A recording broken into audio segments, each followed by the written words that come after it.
তিয়াস ভাই, কি করছেন আপনি? প্লিজ ছাড়ুন আমাকে। হুশ, কথা কম। এখন ছাড়বো কেন? বিয়েতে রাজি হওয়ার সময় মনে ছিল না? প্লিজ তিয়াস ভাই, ছাড়েন। লাগছে আমার। লাগুক, লাগার জন্যই তো দিয়েছি। তোর কত বড় সাহস, আমাকে বিয়ে করতে চাস? নিজের চেহারা দেখেছিস আয়নায়? তোর স্ট্যাটাস আর আমার স্ট্যাটাসের সাথে যায় কখনো? গ্রামের গাইয়া ভূত আমার ঘাড়ে চাপতে যাস? বিশ্বাস করেন তিয়াস ভাই, আমি ইচ্ছে করে রাজি হইনি। বাবা আমাকে কসম দিয়েছে, এই বিয়েতে রাজি না হলে আমাকে বাবার মরমুখ দেখতে হবে। এই চুপ, একদম চুপ। তোরা বাপ তো চায় তোকে আমার ঘাড়ে ওঠাতে। আমাদের সম্পত্তির লোভে বিয়ে করতে চাইছিস, তাই না? লোভী কোথাকার। নিধির হাত আরো শক্ত করে ধরল তিয়াস। প্লিজ তিয়াস ভাই, আমাকে যা বলার বলেন। আমার বাবাকে টানবেন না, আমার খুব লাগছে। ছেড়ে দিন প্লিজ। যা সত্যি তাই বলছি। তোরা বাপ মেয়ে আমাদের সম্পত্তির জন্য প্ল্যান করে তুই আমাকে বিয়ে করতে চাইছিস। আমি কিছু বুঝি না ভাবছিস? তিয়াসের কথাগুলোতে নিধি অনেক কষ্ট পেল। সে তো ইচ্ছে করে তাকে বিয়ে করতে রাজি হয়নি। তিয়াস ভাই তাকে ভুল বুঝছে। কোনো সম্পত্তির লোভ নেই আমাদের। আসলেই তো তার কোনো যোগ্যতাই নেই তিয়াসের বউ হওয়ার। তিয়াস ভাইদের বাড়িতে 15 দিন আগে আসছি। খালাম্মা গ্রাম থেকে আমাকে জোর করে নিয়ে আসছে। আমি যদি জানতাম তিয়াস ভাইয়ের সাথে আমার বিয়ে দেওয়ার জন্য আনবে, তাহলে আমি কখনোই আসতাম না। আসার সময় মিনুকেও আনতে পারিনি। মিনুকে ছেড়ে কখনো থাকিনি। একে তো মিনির জন্য মন খারাপ, তার উপরে তিয়াস ভাইয়ের কথা যেন নিজেকে অসহায় লাগলো। এমন পরিস্থিতিতে কখনো পড়িনি। নিধি ফুপিয়ে কান্না করে উঠল। নিধির চোখে পানি দেখে তিয়াস নিধির হাত আলগা করে দিল। কঠিন গলায় বলল, দেখ, এই ন্যাকা কান্না আমার সামনে করবি না। তুই যদি ভেবে থাকিস তোর কান্না দেখে আমি বরফের মতো গলে যাব, তাহলে তুই ভুল ভাবছিস। তোকে আমি কখনোই বউ হিসেবে মানব না। শুনে রাখ, এখন ডিসিশন তোর। নিজের ইচ্ছায় যদি তোর জীবন নষ্ট করতে চাস তাহলে বিয়ে কর, আর যদি না চাস তাহলে কালকেই এই বিয়ে ভেঙে দে। মনে রাখ, তুই যদি এই বিয়ে করিস তাহলে তোর জন্য আমার জীবনটাও নষ্ট হবে। তিয়াস কথাগুলো বলেই গটগট পায়ে রুম থেকে বের হয়ে গেল। নিধি ওখানেই বসে হাউমাউ করে কাঁদতে লাগলো। সে তো ইচ্ছে করে এই বিয়েতে রাজি হয়নি। বাবা, তুমি কেন আমায় এমন কসম দিলে? তুমি আমায় কসম না দিলে আমি কখনোই এই বিয়েতে রাজি হতাম না। মিনু, মিনু রে, তোকে আমার খুব মনে পড়ছে। মিনু হলো নিধির আদরের বিড়াল। তিয়াস বিড়ালকে সহ্য করতে পারে না। বিড়াল দেখলেই রাগে একেবারে বম হয়ে যায়। তাই মিনুকে আসার সময় নিধিদের প্রতিবেশী রহিম চাচার কাছে রেখে এসেছে। পরদিন সকালবেলা ডাইনিং টেবিলে বসে সকালের নাস্তা করছে তিয়াস, তিয়াসের বাবা জামাল খান, বোন মিলি খান, আর সাথে নিধির বাবা আকরাম হোসেন। তিয়াসের মা রুমা বেগম আর নিধি সবাইকে সার্ভ করে দিচ্ছেন। নিধি মা, তুমিও বসো, আমাদের সাথে খেয়ে নাও। না খালু, আমি পরে খালাম্মার সাথে খেয়ে নিব, আপনারা খান। জামাল খান মুচকি হেসে বললেন, আর দুদিন পরেই তোমার আর তিয়াসের বিয়ে। আমি তো তোমার শ্বশুর হয়ে যাব এখন থেকে। বাবা ডাকা প্র্যাকটিস করো। জামাল খানের কথায় সায় জানিয়ে রুমা বেগম বলে উঠল, হ্যাঁ নিধিমা, তুমি এখন থেকে আর খালু খালাম্মা বলে ডাকবে না। তোমার খালুকে বাবা বলে ডাকবে আর আমাকে মা বলে ডাকবে, কেমন? জামাল খান আর রুমা বেগমের কথায় আকরাম হোসেন বেশ খুশি হলেন। নিধি একবার তিয়াসের দিকে তাকালো। তিয়াস রাগী দৃষ্টিতে তাকিয়ে আছে তার দিকে, চোখে ইশারা দিয়ে কিছু বলতে বলছে। নিধি বেশ বুঝতে পারল তিয়াসের ইশারা। নিধি বিয়েতে রাজি না, এই কথা সবাইকে এখন বলবে। আর যাই হোক, সে তিয়াস ভাইয়ের জীবন নষ্ট হতে দিবে না। মনে মনে সব কথা সাজিয়ে নিল। নিধি সবার উদ্দেশ্যে কিছু বলতে যাবে, তার আগে আকরাম হোসেন বললেন, ভাইজান, আপনাগোর কথায় মনটা বইরা গেল। আমার মা মরা মাইয়াডা এমনি ভালোবাসা যাইয়েন। আমার মাইয়াডারে খুশি দেখলে আমি নিশ্চিন্তে মরতেও পারমু। বাবার এমন খুশি হওয়া দেখে নিধির আর বলা হলো না, চুপ করে দাঁড়িয়ে থাকলো। আকরামের কথায় রুমা বেগম বলল, ভাইজান, আপনি নিশ্চিন্তে থাকেন। নিধিমা এখানে আমাদের মেয়ে হয়েই থাকবে। একে একে সবার খাওয়া শেষ হলো। আকরাম হোসেন খাওয়া শেষে উঠে গেলেন আর বললেন, ভাইজান, আসলাম তো অনেক দিন হলো। নিধি মায়ের বিয়ের পরের দিনই কিন্তু আমি চলে যাব। কি বলো আকরাম, কত বছর পর আসছো, আর কয়দিনই বা হয়েছে আসছো, আর 2 মাসের আগে তোমাকে যেতে দিচ্ছি না। না না ভাইজান, ঈদ পাথরের শহরে আমি আর থাকতে পারুম না। আর তাছাড়া দুদিন পর এটা আমার শালির বাড়ি থাকবো না, মাইয়া শ্বশুর বাড়ি হয়ে যাবে। মাইয়া শ্বশুর বাড়িতে থাকা দৃষ্টিকটু দেয়াবে। জামাল খান আর কথার পিঠে কথা বললেন না। আচ্ছা, তুমি যা ভালো মনে করো। তিয়াসের খাওয়া শেষে উঠে যেতে নিল। পেছন থেকে রুমা বেগম ডাক দিলেন। তিয়াস, বাবা শোন। তিয়াস পেছনে ঘুরে মায়ের দিকে তাকায়। কিছু বলবে? হ্যাঁ বলবো। তোর আজকে অফিস যেতে হবে না, নিধিমাকে নিয়ে শপিংয়ে যা। কাল বাদে পরশু বিয়ে, এখনো কিছুই কেনাকাটা হয়নি। মায়ের কথায় তিয়াস বেশ বিরক্ত হলো, রাগও হলো অনেক। তিয়াস বলল, মা আমি পারবো না। অফিসে অফিসে আজ মিটিং আছে, আমাকে অ্যাটেন্ড করতে হবে মিটিংয়ে। তুমি নিয়ে যাও, নয়তো মিহিকে পাঠাও। রুমা বেগম ছেলের কথা অসন্তুষ্ট হলো, রাগী গলায় বলল, আমি তোমার কাছ থেকে কোনো অজুহাত শুনতে চেয়েছি?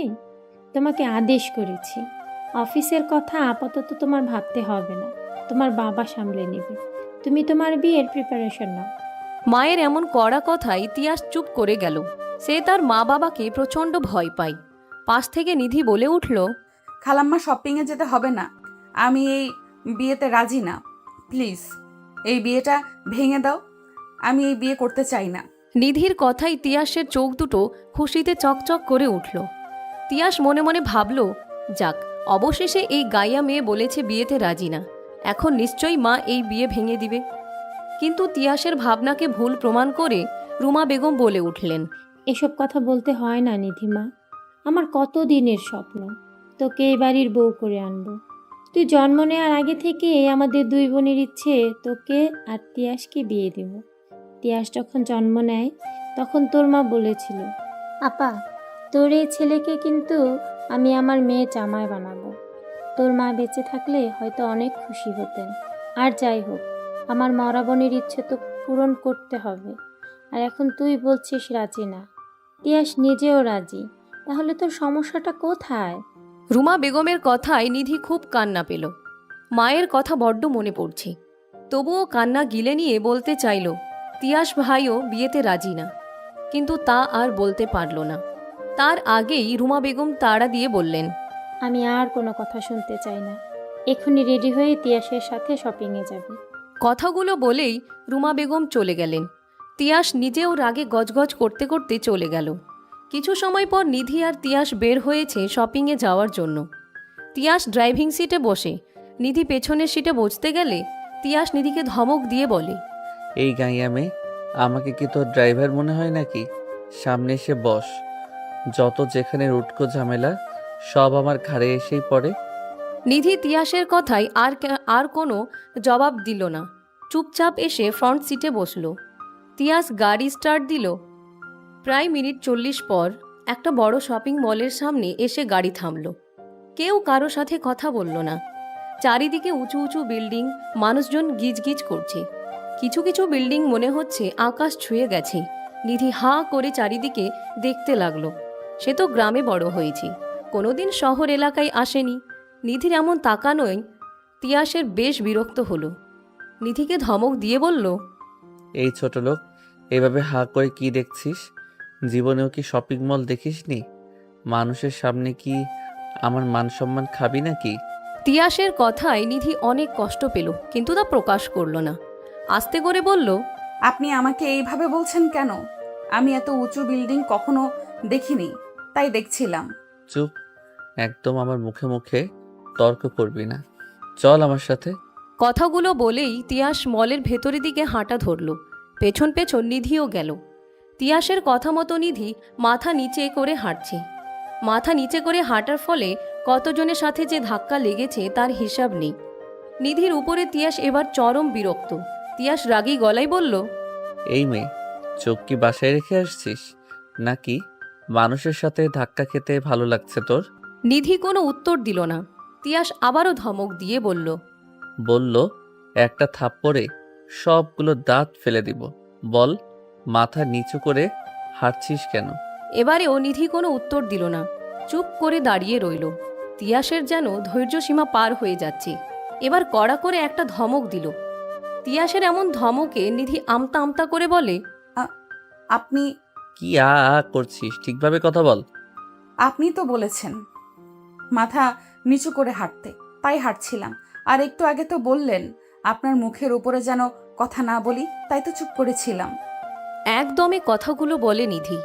ভয়ে হাত পা ঠান্ডা হয়ে যাচ্ছে নিধির। এই একটা লোককে প্রচণ্ড ভয় পায় নিধি। তিয়াস নিধির ভয় পাওয়া দেখে কিছু বলল না। আবারও হাঁটা ধরল মলের ভেতরে। প্রায় 2 ঘন্টা পর তাদের শপিং করা শেষ হলো। সব কিছু চয়েস তিয়াসই করেছে। নিধি পুরোটা সময় রোবট হয়েছিল। তার বিয়ের জন্য শপিং করা হলেও তিয়াস একটাবারও নিধির মতামত নেয়নি। দোকানে ভেতর ঢুকে যেইটা সামনে পেয়েছে সেটাই কিনে নিয়েছে। শপিং করতে করতে দুপুর হয়ে যায়। তিয়াস কি মনে করে নিধিকে জিজ্ঞেস করে, দুপুর তো হয়ে গেছে, তোর কি খিদে লেগেছে? দুই দিকে মাথা নাড়িয়ে আস্তে করে বলে, না। বাসায় গিয়ে আবার বলিস না তোকে কিছু কিনে খাওয়াইনি। কিছু খেতে চাইলে বল। নিধি আবারও দুদিকে মাথা নাড়িয়ে না বলে। তিয়াসও আর কিছু বলে না। দুজনেই বাসার উদ্দেশ্যে রওনা দেয়। রাতের বেলা নিধি তার রুমের ব্যালকনিতে দাঁড়িয়ে আছে। আকাশের দিকে তাকিয়ে কোনো এক তারার মাঝে তার মাকে খুঁজে চলেছে। তখনই মিহি এলো। মিহি আর নিধি একই বয়সী।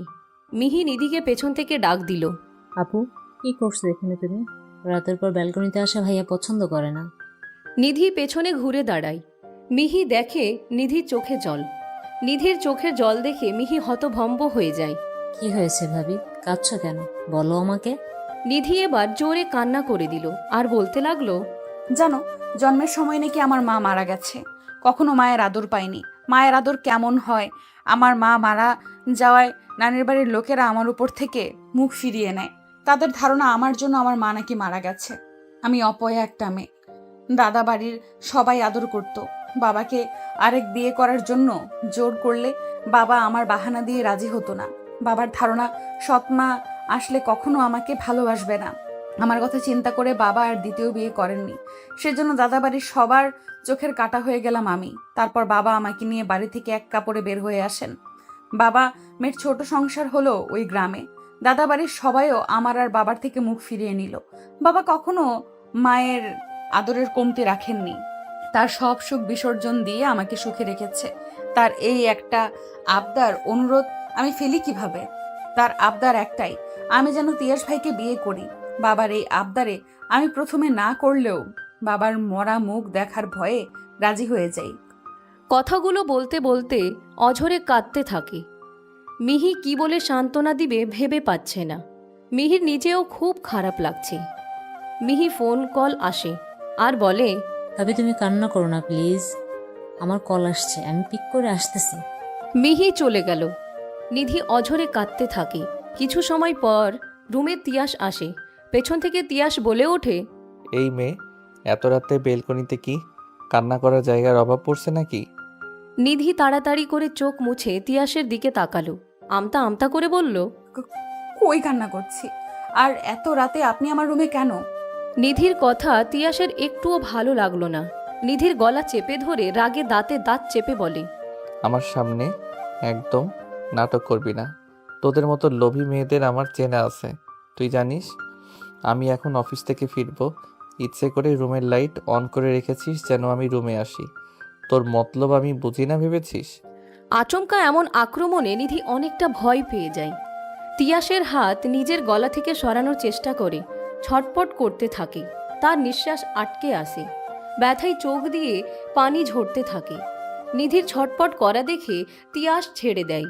আর এক মুহূর্ত তিয়াস ওইখানে দাঁড়ায় না, গটগট পায়ে চলে যায়।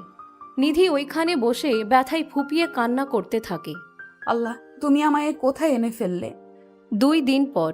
এই 2 দিনে নিধি তিয়াসের মুখোমুখি হয়নি। আজকে তাদের বিয়ে।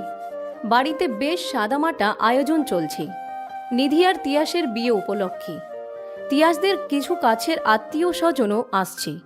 সন্ধ্যার দিকে মিহি নিধিকে সুন্দর করে সাজিয়ে দেয়।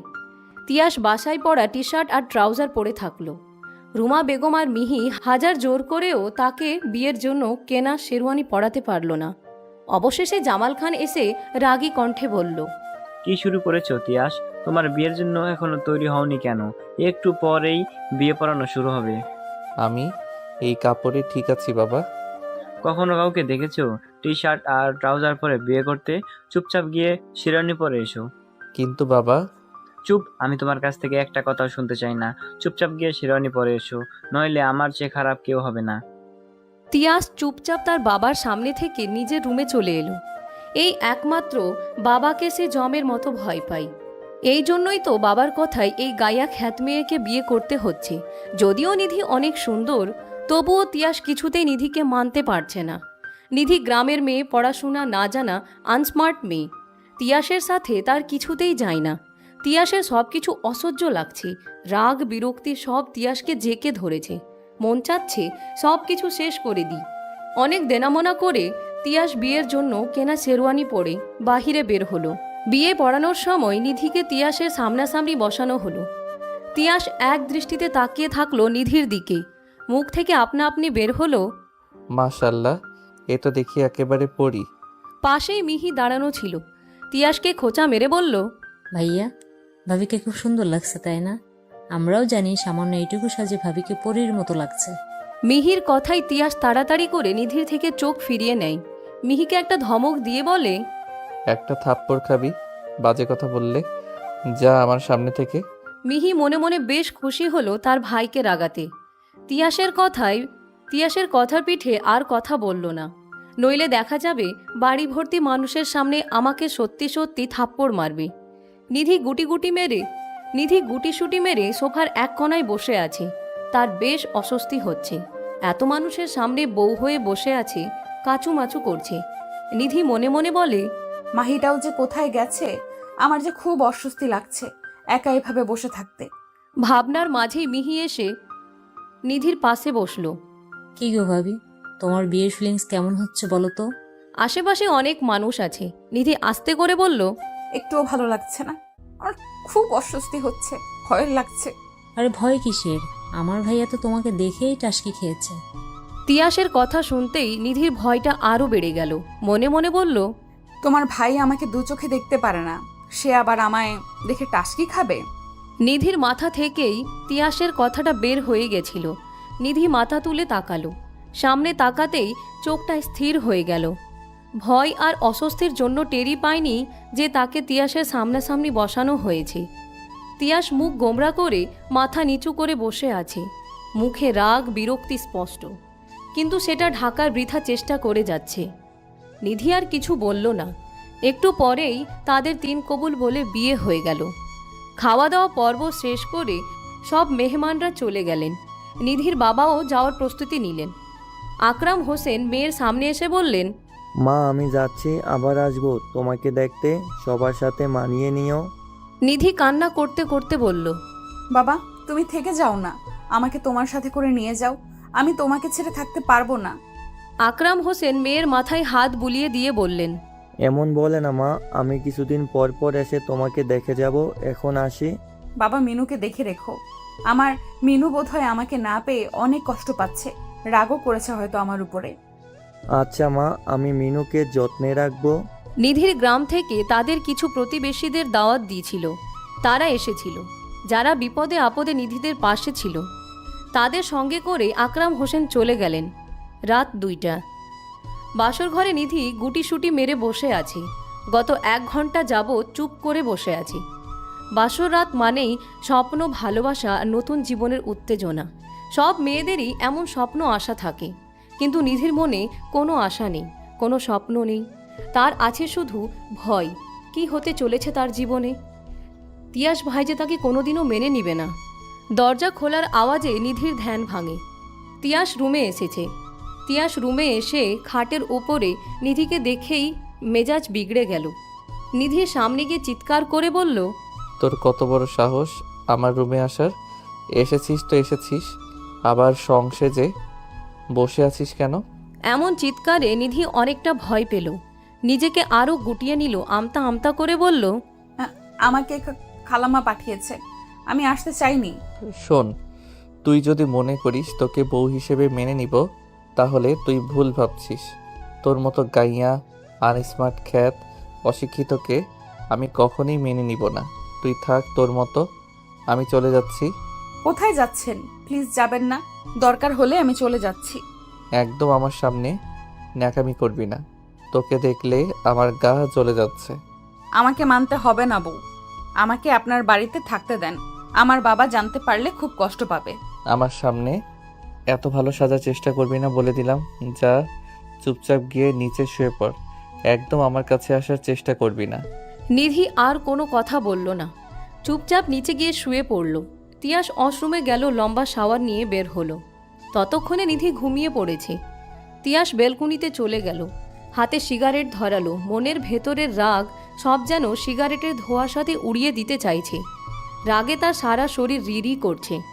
শেষমেশ বাবা মা আমার সাথে একটা অশিক্ষিত মেয়ের বিয়ে দিল, ভাবতেও আমার রাগ হচ্ছে।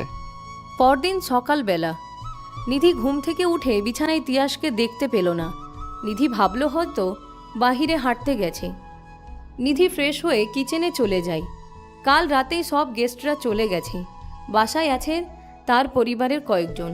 নিধি সকালে নাস্তা তৈরি করলো। ততক্ষণে রুমা বেগম উঠে এসেছে। নিধিকে নাস্তা বানাতে দেখে উত্তেজিত হয়ে বলল, কি করছো নিধি? কাল তোমার বিয়ে হয়েছে আর আজকে তুমি রান্নাঘরে কেন? ছাড়ো এসব, যাও রুমে গিয়ে রেস্ট নাও।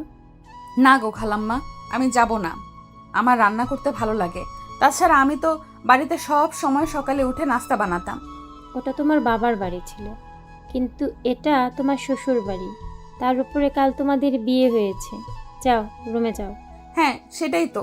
আমি তো পরের মেয়ে।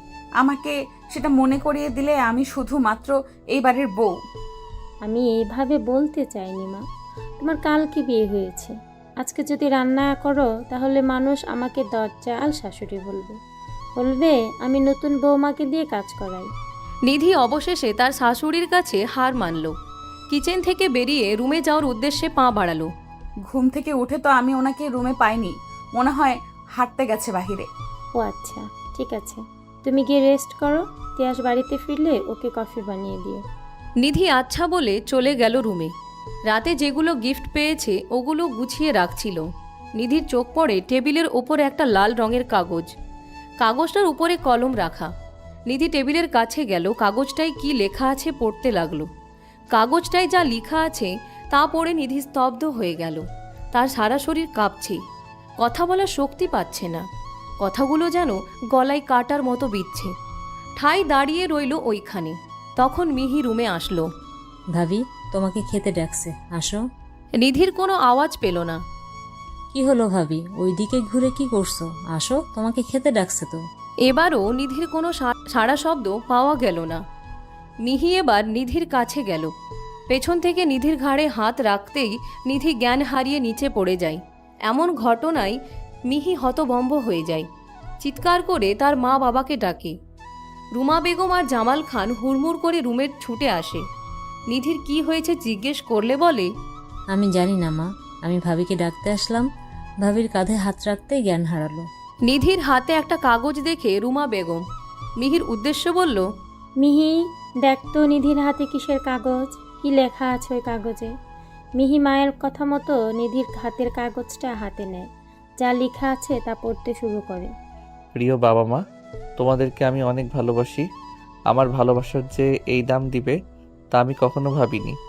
আমি তুবাকে ভালোবাসি আগেই বলেছিলাম, কিন্তু তোমরা আমার কথা শোনোনি।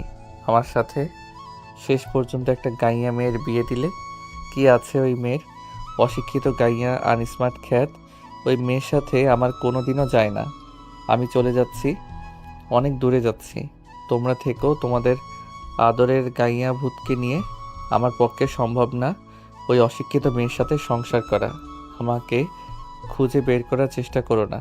অবশ্য খুঁজলেও পাবে না। ইতি, তোমাদের অবাধ্য ছেলে। চিঠিটা পড়ে সবাই হতভম্ব হয়ে গেল। তাদের ধারণার বাহিরে ছিল যে তিয়াস এমন কাজ করতে পারে। জামাল খান প্রচণ্ড রেগে গেলেন। রাগী গলায় চিৎকার করে বললেন, তিয়াস, তুমি অনেক বড় ভুল করেছো। তুমি হীরা ছেড়ে কয়লার পিছনে ছুটেছো। তোমার জন্য এই বাড়ির দরজা সারা জীবনের জন্য বন্ধ হয়ে গেল। রুমা বেগম কান্নায় ভেঙে পড়লেন। ছেলেকে হারিয়েছে সে দুঃখে না, একটা মেয়ের জীবন নষ্ট হওয়ার জন্য। নিধির কি হবে?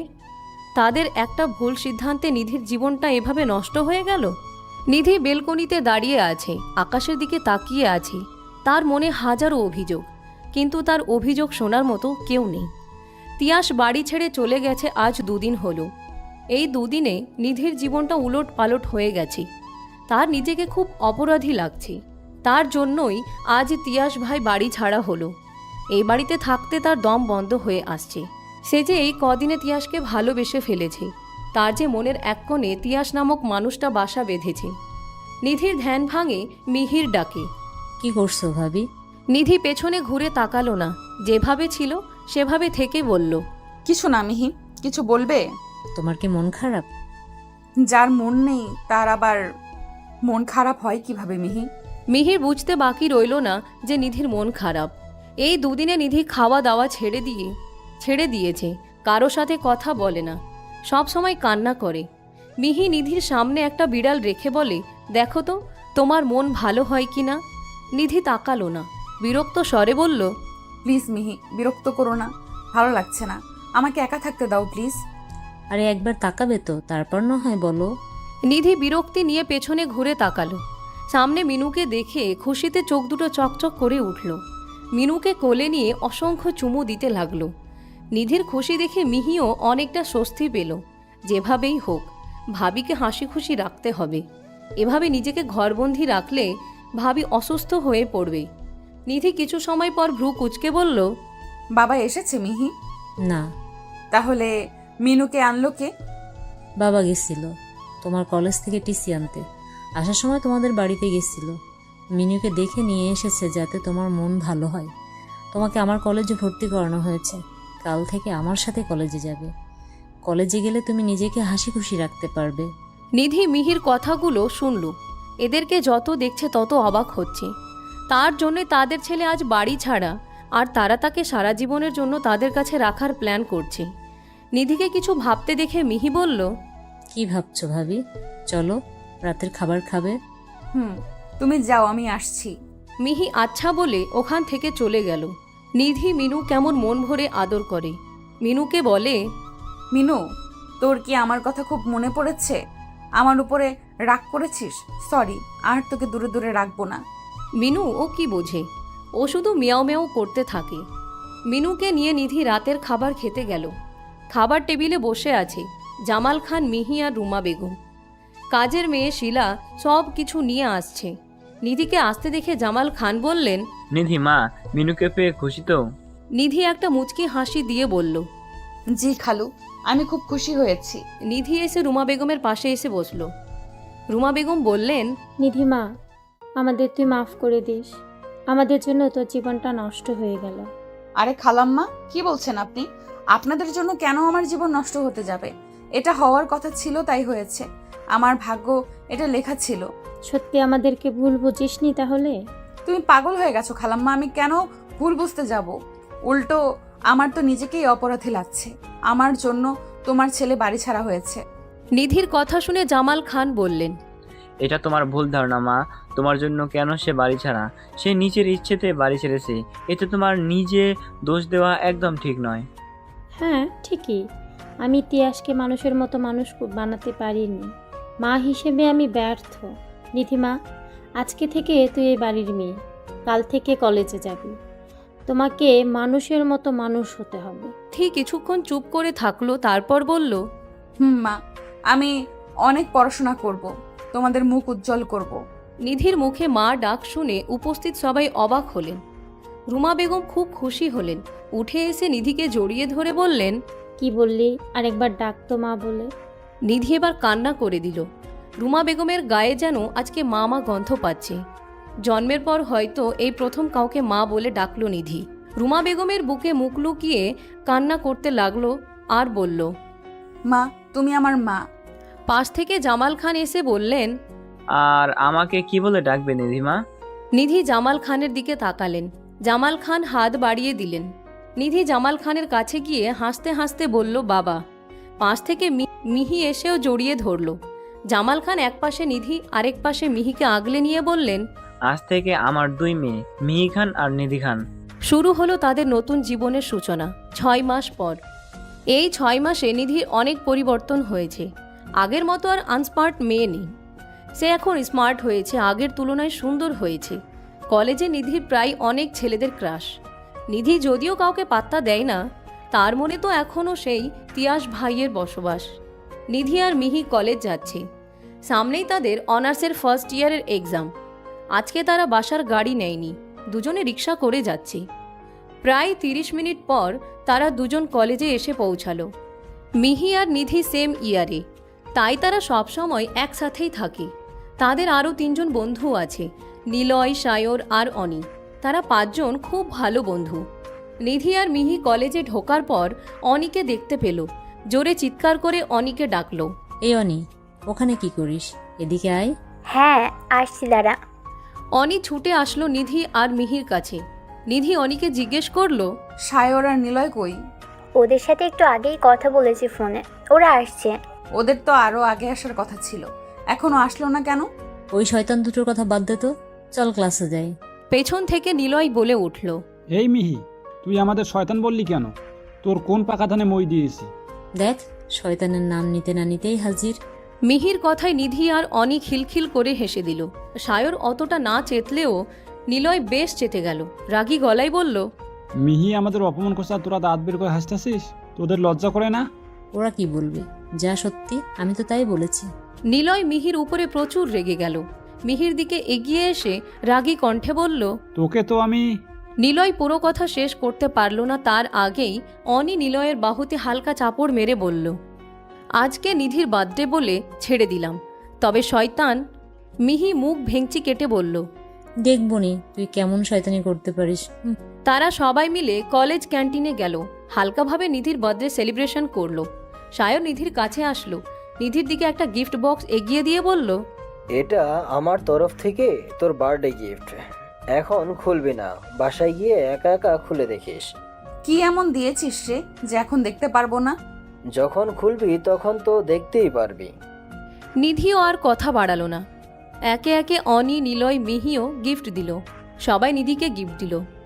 আজকে তারা কেউ আর ক্লাস করলো না, সবাই যার যার বাসায় চলে গেল। নিধি আর মিহি বাসায় চলে আসলো। বাসায় এসে নিধি পুরো চমকে উঠল। খুশিতে গদগদ হয়ে এসে আকরাম খানকে জড়িয়ে ধরে বলল, বাবা, তুমি কখন এলে? আমাকে আগে বললে না কেন? তাহলে আমি কলেজে যেতাম না। আকরাম হোসেন মেয়েকে জড়িয়ে ধরে আদুরে গলায় বলল, এই তো মা, একটু আগে আইছি। আজকে তোর জন্মদিন না, তোর জন্য আমি গিফট কিনে আনছি। তোমাকে এসব কে করতে বলেছে বাবা? এসব বাদ দাও, আগে বলো কেমন আছো? আলহামদুলিল্লাহ ভালো। তুই কিরম আছত মা? আমিও ভালো আছি। কিচেন রুম থেকে রুমা বেগম এসে বললেন, ভাইজান আপনি ফ্রেশ হয়ে আসুন, আমি খাবার দিচ্ছি। তিয়াস বাবা কই? আজকেও কি দেখা হবে না? 6 মাসে কতবার আসলাম, একবারের জন্য দেখা হলো না। তিয়াসের কথাটা শুনতে সবার মুখটা চুপসে গেল। আকরাম হোসেনকে বলেননি তিয়াসের বাড়ি ছাড়ার কথা, অবশ্য নিধি বলতে দেয়নি। মেয়ের বিয়ের জন্য বিয়ের বিরুদ্ধে গিয়ে দিয়েছে। যদি শুনতে পারে বাসর রাতে তিয়াস বাড়ি ছেড়ে চলে গেছে, তাহলে তিনি অনেক ভেঙে পড়বেন। নিধি ব্যাপারটা সামলে নিতে বলল, বাবা, উনি তো দেশে নেই, অফিসের কাজে 2 দিন আগেই আমেরিকা গেছে। জানো, আমার বার্থডের কথা শুনে আমার জন্য বিদেশ থেকে ডায়মন্ডের নেকলেস কিনে পাঠিয়েছে। আকরাম হোসেন মেয়ের কথায় বেশ খুশি হলেন। খুশিতে বললেন, আমি বলেছিলাম না তিয়াস বাবা খুব ভালো ছেলে, তোকে খুব ভালো রাখবে। তুই তো এই বিয়েতে রাজি হচ্ছিলিস না। আকরাম হোসেনের কথায় রুমা বেগম দাঁড়ালেন না, হয়তো চোখের পানি লুকানোর জন্যই সরে গেলেন। মিহি নিজেও চলে গেল। তারও যে তার ভাইয়ের উপরে অনেক রাগ, অভিযোগ। নিধি কোনো মতে চোখের পানি আটকে বলল, হ্যাঁ বাবা, উনি সত্যিই খুব ভালো, আমি সুখে আছি। তুমি বসো, আমি ফ্রেশ হয়ে আসছি। কথাটা বলেই নিধি চলে গেল। দুপুরের খাওয়া দাওয়া শেষ করার পর আকরাম হোসেন গ্রামের উদ্দেশ্যে চলে গেলেন। সবাই অনেক জোর করেও তাকে রাখতে পারলেন না। বাবার চলে যাওয়াতে নিধির মনটা খারাপ হয়ে গেল। নিধি রুমে গিয়ে শুয়ে পড়ল। কখন যে ঘুমিয়ে পড়েছে টেরই পায়নি। ঘুম থেকে উঠল বিকাল 5টার পর। নিধি ফ্রেশ হয়ে ড্রয়িং রুমে এসে বসল। তখনই জামাল খান বাসার মধ্যে প্রবেশ করল। নিধি জামাল খানকে এই সময়ে দেখে অনেকটা অবাক হলো। এই সময়ে বাবা তো অফিসে থাকে, আজ হঠাৎ বাসায় আসলো যে? নিধি জামাল খানকে দেখে জিজ্ঞেস করলো, বাবা, আপনি এই সময়ে বাড়িতে? কোনো সমস্যা? না মা, কোনো সমস্যা না, তুমি গিয়ে রেডি হও, আমরা ঘুরতে বের হব। হঠাৎ করে ঘুরতে যাওয়ার প্ল্যান করলো কে? হঠাৎ করে নয়, এই প্ল্যান অনেকদিন আগেই করেছি, তোমাকে সারপ্রাইজ দিব বলে বলা হয়নি। আজকে তোমার বার্থডে না? নিধি বেশ অবাক হলো। তার বার্থডে মনে রেখেছে, আবার আমার জন্য সারপ্রাইজ রেডি করেছে। নিধি চুপচাপ রেডি হতে গেল। ততক্ষণে মিহি আর রুমা বেগমও রেডি হয়ে নিচে আসলো। কিছু সময় পর নিধিও রেডি হয়ে আসলো। চারজন মিলে বের হলো ঘোরার উদ্দেশ্যে। তারা অনেক জায়গায় ঘোরাঘুরি করলো, মজা করলো, ছবি তুললো। জামাল খান নিধিকে একটা ডায়মন্ডের নেকলেস গিফট করলেন। অনেক ঘোরাঘুরি করে তারা বাসায় আসলেন অনেক রাতে। বাসায় এসে যে যার রুমে গিয়ে শুয়ে পড়ল। রাত 2টা বাজে। নিধি বসে বই পড়ছিল। হঠাৎ তার মনে হলো, আরে সায়র, আমাকে যে গিফটটা দিয়েছিল সেটা দেখা হয়নি, যাই এখন গিয়ে দেখি তো। বলেই নিধি টেবিলের ওপর থেকে গিফট বক্স ওঠালো। বক্সের র্যাপিং খুলে এক জোড়া নুপুর আর একটা চিঠি পেল। নিধি ভ্রুকুচকে চিঠিটার দিকে তাকালো, তারপর পড়া শুরু করলো। প্রিয়, তোমাকে আমি যেদিন দেখেছি সেদিনই তোমার মায়ায় পড়ে গেছি। আস্তে আস্তে তোমার বন্ধু হয়েছি। তোমাকে যত দেখেছি তত মুগ্ধ হয়েছি। কখনো বলা সাহস হয়নি যদি তুমি রাজি না হয়ে বন্ধুত্বটা নষ্ট করে দাও। এই ভেবে নিজের আবেগ আর ধরে রাখতে পারলাম না, অবশেষে তোমাকে বলেই দিলাম, ভালোবাসি তোমাকে, খুব ভালোবাসি। চিঠিটা পড়ে নিধি অনেক অবাক হয়। সায়র সবসময় ফ্রি হয়ে কথা বলেছে। আমি তো কখনো বুঝতেই পারিনি ওর মনে এত কিছু চলছে। তাহলে অনেক আগে বারণ করে দিতে পারতাম। আমারই ভুল, ওদেরকে বলা উচিত ছিল আমি বিবাহিত। ভাবনার মাঝে তখনই কলিং বেল বেজে উঠল। আচমকা এমন কলিং বেলের শব্দে নিধি কিছুটা ঘাবড়ে গেল। নিধি ভাবল, এত রাতে আবার কে আসলো?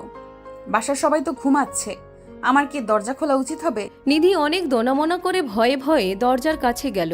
তখনও এক নাগাড়ে কলিং বেল বাজিয়ে যাচ্ছে। নিধির ভয়ে গলা শুকিয়ে কাঠ, ভয়ে সারা শরীর কাঁপছে। এত রাতে কে আসতে পারে?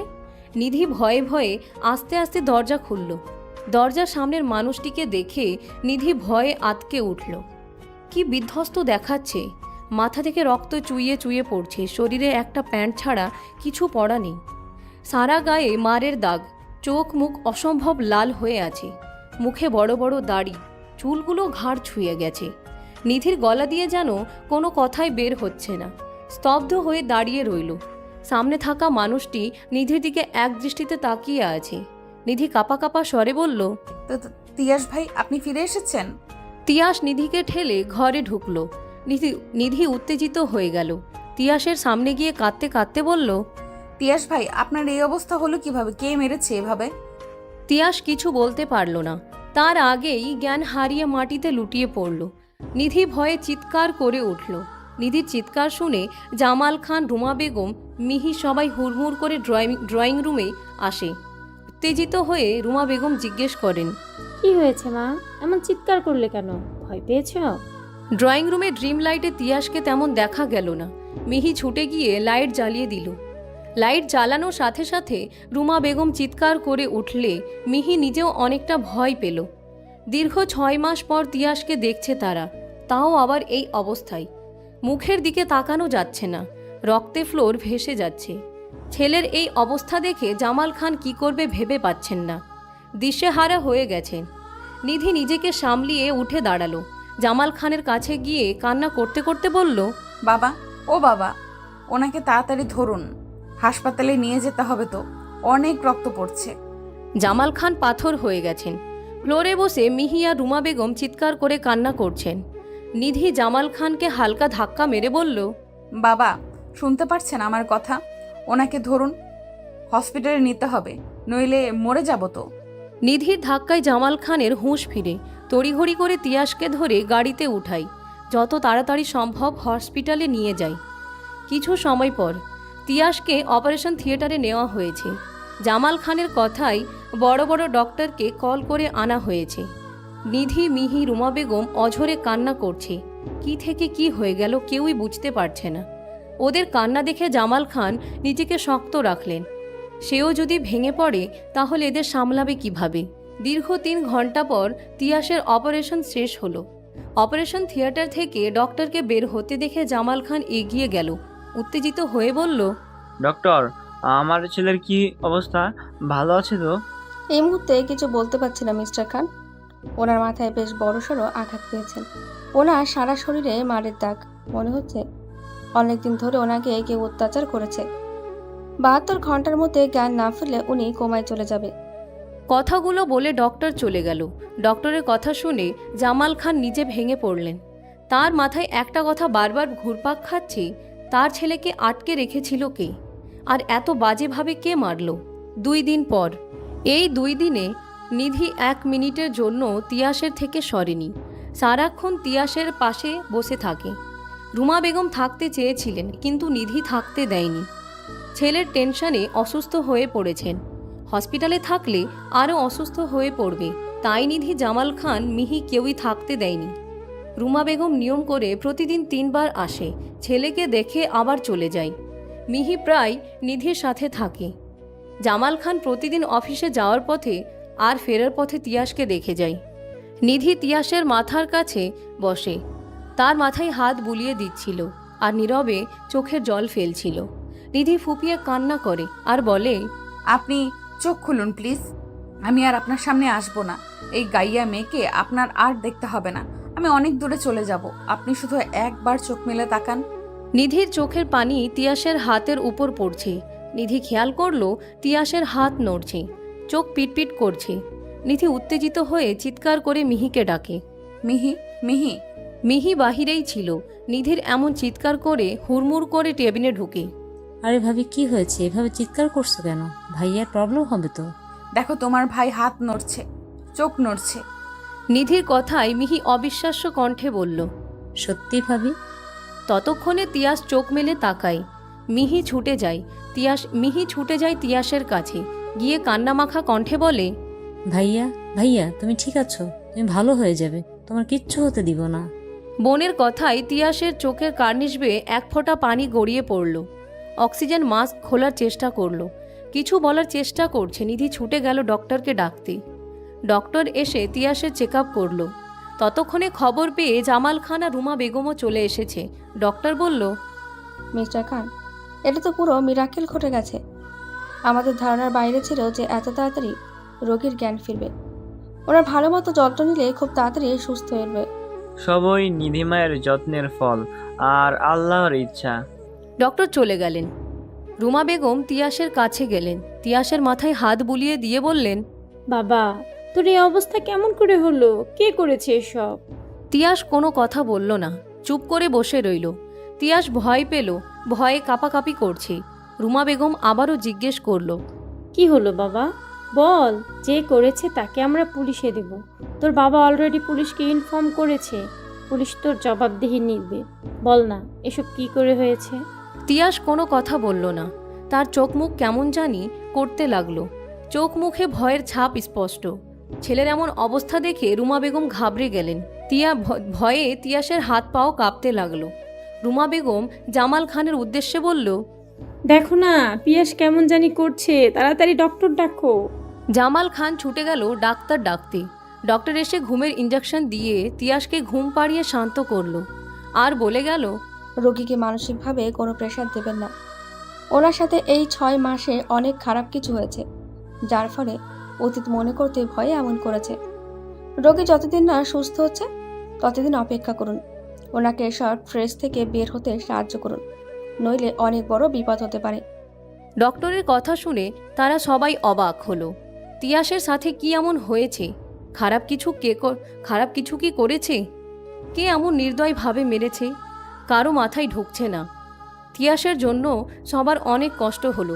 জামাল খান অপরাধী কণ্ঠে বলল, কেন আমি সেদিন আমার ছেলেটার খোঁজ নিলাম না? নিজেকে বড্ড অপরাধী লাগছে। আমার ছেলেটার খবর নিলে আজ এদিন দেখতে হতো না। মিহি তার বাবাকে আশ্বাস দিয়ে বলল, এতে তোমার কোনো দোষ নেই বাবা। ভাইয়া নিজেই তো বারণ করেছিল তাকে খুঁজতে। নিজেকে দোষী বানিও না অন্তত। পাশ থেকে নিধি কাঁদতে কাঁদতে বলে, সব দোষ আমার জন্যই এত কিছু হয়েছে। আমার জন্যই তিয়াস ভাই বাড়ি ছাড়া হয়েছে, আর এই অবস্থা আমার জন্যই হয়েছে। নিধি ফুপিয়ে কান্না করে ওঠে। রুমা বেগম তাকে সান্ত্বনা দিয়ে বলে, এতে তোমার কোনো দোষ নেই, আমারই দোষ। জোর করে তোমাদের বিয়ে দিয়েছিলাম, যার ফলে আজ তোমার জীবনটা একাকিত্বে কাটছে। আর আমার ছেলেটা আজ মৃত্যুর সঙ্গে লড়াই করছে। 15 দিন পর তিয়াস হসপিটালে আছে। আজ 17 দিন হলো। নিধি নিজের সাধ্যমতো চেষ্টা করে যাচ্ছে তিয়াসকে সুস্থ করার। এক মুহূর্তের জন্য তিয়াসের কাছ থেকে সরেনি। কখন কি করবে, কি খাওয়াবে, কখন ওষুধ দিতে হবে, নিধি সব কিছু একার হাতে করে। রুমা বেগম থাকতে চাইলে তাকে থাকতে দেয় না নিধি। এই কয়দিন তিয়াস একবারের জন্য কারো সাথে কথা বলেনি। সব সময় চুপ করে থাকে। বেশি মানুষ দেখলে চিৎকার করে। রুমের লাইট অফ করলেও ভয়ে চিৎকার করে। কেউ কোনো প্রশ্ন করলে শুধু মাথা নাড়িয়ে সায় দেয়। মন মরা হয়ে থাকে। মাঝে মাঝে নিধির দিকে এক দৃষ্টিতে তাকিয়ে থাকে। নিধি এটা বেশ খেয়াল করে। তিয়াস এখন মোটামুটি ভালোই সুস্থ। ডক্টর আসে তিয়াসকে চেক আপ করতে। চেক আপ করা শেষে বলে, মিস্টার খান, আপনার বৌমার হাতে জাদু আছে, মানতে হবে। উনি যেভাবে যত্ন করে সেবা করেছেন, এতে রোগী সুস্থ না হয়ে পারে? হ্যাঁ ডক্টর, আমার বৌমা কোটিতে একটা। তার ছোঁয়া রোগী সুস্থ হতে সক্ষম। তার তিয়াসকে কবে রিলিজ করবেন? উনি এখন মোটামুটি অনেকটাই সুস্থ। তিয়াসকে আজকে রিলিজ করে দেওয়া হবে। রিলিজের কথা শুনে সবাই খুশি হয়ে যায়। হসপিটালের সব ফর্মালিটি পূরণ করে তিয়াসকে নিয়ে সবাই বাড়ির উদ্দেশ্যে রওনা দেয়। হসপিটাল থেকে তিয়াসকে নিয়ে বাসায় আসে সবাই। তিয়াস তখনও চুপচাপ, কোনো কথা বলে না। তিয়াস বাসায় এসে সোজা তার রুমে চলে যায়। তিয়াস 3-4-এর বেশি মানুষ দেখলে ভয় পাওয়া, অন্ধকারে ভয়ে চিৎকার করা, এত চুপচাপ থাকা, এই বিষয় নিয়ে রুমা বেগম আর জামাল খান বেশ চিন্তিত। তারা এই বিষয় নিয়ে ডক্টরের সাথে কথা বলেছেন। ডক্টর তাদেরকে বলেছেন যে তিয়াসকে অনেক দিন যাবৎ মেন্টাল টর্চার করা হয়েছে। তাকে কেউ এমনভাবে টর্চার করেছে যে ও মানসিকভাবে একটা আতঙ্কে থাকে। ও হয়তো অন্ধকার পরিবেশে ছিল, যার কারণে অন্ধকার দেখলে অতীতের ঘটনা মনে পড়ে আর ভয়ে আটকে ওঠে। ডক্টরের কথা শুনে রুমা বেগম আর জামাল খান অনেকটাই ভেঙে পড়েন। কি করবেন ভেবে পান না।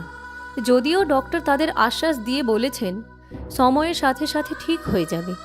তিয়াসকে সবসময় ব্যস্ত রাখতে হবে, ভালো পরিবেশে রাখতে হবে। বাসায় এসে নিধি ওয়াশরুমে চলে যায়। ফ্রেশ হয়ে তিয়াসের রুমে আসে। দেখে তিয়াস চুপচাপ খাটের উপরে বসে আছে। নিধি কথা বলল না, দরজা থেকেই ফিরে গেল কিচেনের উদ্দেশ্যে। একটু পরেই তিয়াসের দুপুরের ওষুধ দিতে হবে। তাড়াতাড়ি করে স্যুপ বানিয়ে নিয়ে গেল তিয়াসের রুমে। তিয়াস তখন রুমে ছিল না। নিধি তিয়াসকে না দেখে কিছুটা ঘাবড়ে গেল। টেবিলের উপরে স্যুপের বাটিটা রেখে ওয়াশরুমের দিকে গেল। সেখানে গিয়েও পেল না। নিধি এবার ব্যালকনিতে গেল। ব্যালকনিতে গিয়ে যা দেখল, নিধি অবাক হলো। তিয়াস হাঁটু মুড়ে বসে ফুপিয়ে কান্না করছে। নিধি তিয়াসের কাছে গেল। তিয়াসের সামনে হাঁটু মুড়ে বসে বলে, কি হয়েছে? এমন বাচ্চাদের মতো কাঁদছেন কেন? ভয় লাগছে? তিয়াস কোনো কথা বলল না। নিধির দিকে মুখ তুলে তাকালো। নিধি আবারও বলল, আমাকে বলবেন না কি হয়েছে? ভয় লাগছে? চলুন রুমে চলুন, দুপুরের খাওয়ার টাইম হয়েছে তো। তিয়াস আচমকা নিধিকে জড়িয়ে ধরল। আচমকা তিয়াসের এমন জড়িয়ে ধরায় নিধি বেশ অবাক হলো, অনেকটা লজ্জাও পেল। তিয়াসের কান্না করা দেখে নিধি কিছু বলল না, ওভাবেই জড়িয়ে ধরে রাখল। কিছু সময় পর তিয়াস শান্ত হলো, সোজা হয়ে বসল। নিধি তিয়াসের হাত ধরে বলল, আপনি এমন চুপচাপ থাকেন কেন? আগের মতো রাগ দেখাতে পারেন না আমার সাথে? বিশ্বাস করেন, আমি আপনার রাগ দেখে একটুও কাঁদবো না। আপনি আগের মতো হয়ে যান না, আমি চলে যাব অনেক দূরে। আমাকে আর দেখতে হবে না আপনার। তিয়াস আবারও নিধিকে জড়িয়ে ধরল আর বলতে লাগলো, তো তুমি যেও না, তুমি যেও না, তুমি যেও না। তিয়াসের কথা শুনে নিধি চুপ করে বসে রইল। এই 15 দিনে তিয়াস এই প্রথম কথা বলল, তাও নিধিকে যেতে নিষেধ করছে। খুশিতে নিধির চোখের কার্নিশ বেয়ে এক ফোঁটা জল গড়িয়ে পড়ল। তিয়াস কেমন পাগলামো করতে থাকে, উত্তেজিত হয়ে বারবার এক কথাই বলছে, তুমি যেও না, তুমি যেও না। নিধির তিয়াসকে শান্ত করার জন্য বলল, আপনি এমন করছেন কেন? আমি কোথাও যাব না আপনাকে ছেড়ে। ভয় পাবেন না, আমি আছি তো। নিধির কথায় তিয়াস অনেকটা শান্ত হলো। নিধি তিয়াসের হাত ধরে বলল, রুমে চলুন, খাবার ঠান্ডা হয়ে যাচ্ছে, মেডিসিন নিতে হবে তো। তিয়াস বাধ্য ছেলের মতো নিধির কথা মতো রুমে আসলো। নিধি তিয়াসকে স্যুপ খাইয়ে দিল। যত সময় নিধি তিয়াসকে খাইয়ে দিয়েছে, পুরোটা সময় তিয়াস নিধির দিকে চেয়েছিল। খাওয়া শেষে মেডিসিন দিয়ে নিধি বাহিরে যাওয়ার উদ্দেশ্যে পা বাড়ালো। তখনই তিয়াস নিধির ওড়না ধরে বাচ্চাদের মতো করে বলে, তুমি যেও না, থেকে যাও না প্লিজ। আমি যাচ্ছি না, এগুলো রেখে আবার আসছি। না, তুমি চলে যাবে, আমি তোমাকে যেতে দিব না। নিধি তিয়াসের কথা মতো থেকে গেল। একটু পরেই তিয়াস ঘুমিয়ে গেল। নিধি আস্তে করে উঠে আসতে গেলে ওড়নায় টান লাগলো। পেছন ঘুরে দেখলো তিয়াস ঘুমের মাঝেও নিধির ওড়না ধরে রেখেছে। নিধি একটা মুচকি হাসি দিয়ে তিয়াসের হাত থেকে তার ওড়নাটা ছাড়িয়ে নিল। কেটে গেল আরও কিছুদিন। এই কয়দিনে তিয়াস পুরোপুরি সুস্থ। আগে কথা না বললেও এখন কথা বলে, টুকটাক সবার সাথেই কথা বলে। নিধি আর তিয়াসের সম্পর্ক বেশ উন্নতি হয়েছে। তিয়াস চোখে হারায় নিধিকে। মানুষ দেখে ভয় পাওয়া, অন্ধকারে ভয় পাওয়া কিছুটা কমেছে। রাত 11টা। তিয়াস ড্রয়িং রুমে বসে মিনুর সাথে খেলা করছে। যে ছেলেটা বিড়াল দু চোখে সহ্য করতে পারত না, সে এখন বিড়ালের সাথে খেলা করে। তিয়াসের এই পরিবর্তনে সবাই বেশ অবাক। অফিস থেকে জামাল খান বাসায় ফিরলেন। তিয়াসকে ড্রয়িং রুমে দেখে জামাল খান তিয়াসের পাশে এসে বসলেন। জামাল খান তিয়াসের উদ্দেশ্যে বললেন, কেমন আছে বাবা, শরীর ভালো? তিয়াস ছোট করে বলল, তিয়াস, তুমি এখন পুরো সুস্থ, যদিও মানসিকভাবে অসুস্থ আমি জানি, তবুও তোমাকে কি আমি কিছু জিজ্ঞাসা করতে পারি? করেন। ওই রাতে কি হয়েছিল? এই 6 মাস কোথায় ছিলে? আর কে তোমাকে এইভাবে মেরেছে? আমাকে বলো বাবা, তাদের আমি কঠিন শাস্তি দেব। জামাল খানের আওয়াজ পেয়ে ড্রয়িং রুমে সবাই উপস্থিত হলো। সবাই প্রশ্নবোধক চাহনি নিয়ে তাকিয়ে আছে তিয়াসের দিকে। তিয়াস একবার সবার দিকে তাকালো, নিধিকে ইশারা করে বলল তার পাশে এসে বসতে। নিধি চুপচাপ তিয়াসের পাশে এসে বসলো। নিধি তিয়াসের হাত ধরে বলল, ভয় নেই, আমি আছি তো। যা যা হয়েছে সব খুলে বলুন, তাদেরকে খুঁজে বের করে কঠিন শাস্তি দিব। ভয় পাবেন না, বলেন। তিয়াস কিছু সময় চুপ থেকে বলতে শুরু করলো। ফ্ল্যাশব্যাক। বাবা, আমি আমাদের অফিসের একটা মেয়েকে ভালোবাসতাম, নাম তুবা। তুমি চিনবে, তোমাকে বলেছিলাম, কিন্তু আমার কথা শোনোনি। নিধির সাথে আমাকে বিয়ে দিয়ে দাও। আমি কিছুতেই মেনে নিতে পারছিলাম না নিধিকে। তুবাকে অনেক ভালোবাসতাম। যেই দিন বিয়ে হয় সেই দিন রাতে তুবা আমাকে কল করে। হ্যালো তিয়াস, আমার বিয়ে হয়ে গেছে তুবা, আমি পারিনি আটকাতে। তুমি কি পাগল হয়েছো তিয়াস? কি সব বলছো? আমি মজা করার মুডে নাই। আমি মজা করছি না তুবা, সত্যি আমার বিয়ে হয়ে গেছে গ্রামের এক গাইয়া মেয়ের সাথে। তিয়াসের কথাগুলো তুবার সহ্য হলো না। কষ্টে কান্না চিৎকার করতে করতে বলল, না, এটা হতে পারে না। তুমি শুধু আমার তিয়াস, আর কারো নও। তুমি এখনই আমাকে নিয়ে পালাবে, নইলে নইলে আমি সুসাইড করব। তুবার মুখে সুইসাইডের কথা শুনে আমি ভয় পেয়ে গেছিলাম। তুবাকে শান্ত করে বললাম, আরে তুমি পাগলামো করো না তুবা, আমার বিয়ে হয়ে গেছে, এখন আর কিছু করার নেই। তুবা আরো উত্তেজিত হয়ে চিৎকার করে বলল, আমি কিছু শুনতে চাই না। তুমি এখন আমাকে নিয়ে না পারলে আমি সুসাইড করব, আর সুসাইড নোটে তোমার নাম দিব। তুবার কথা শুনে আমি ভয় পেয়ে যাই। তুবাকে ওই দিন অনেক বোঝাই, কিন্তু কোনো লাভ হয় না।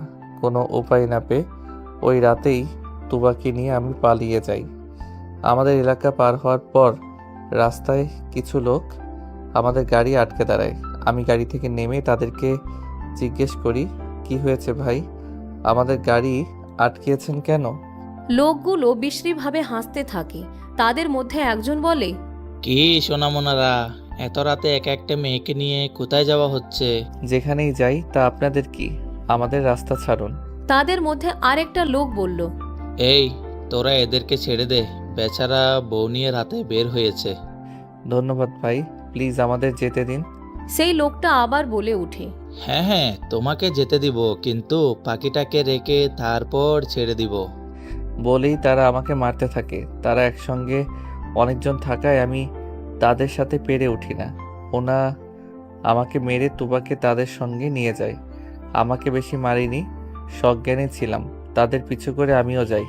ওরা তুবাকে নিয়ে জঙ্গলের মধ্যে চলে যায়। আমি ফলো করতে করতে আমিও জঙ্গলের মধ্যে চলে যাই। ওরা একটা ভাঙা পরিত্যক্ত বিল্ডিংয়ে তুবাকে নিয়ে চলে যায়। ওটা ওদের আস্তানা। আমিও গাড়ি থেকে নেমে ওদের পিছু করতে থাকি। চারিদিকে বিশ্রী দুর্গন্ধ, গন্ধে আমার বমি চলে আসছিল। আমি চুপি চুপি ওদের পেছনে যেতে থাকি। একটা সময় হঠাৎ আমি সবাইকে হারিয়ে ফেলি, একেবারে চোখের পলকে আমি হারিয়ে ফেলি। আমি পুরো বিল্ডিংয়ে তুবাকে খুঁজতে থাকি, কিন্তু আমি যত হাঁটি ঘুরে ফিরে এক জায়গায় চলে আসি। তারপর কে জানি পেছন থেকে আমার মাথায় বাড়ি মারে আর আমি জ্ঞান হারিয়ে ফেলি। এইটুকু বলেই তিয়াস থামল।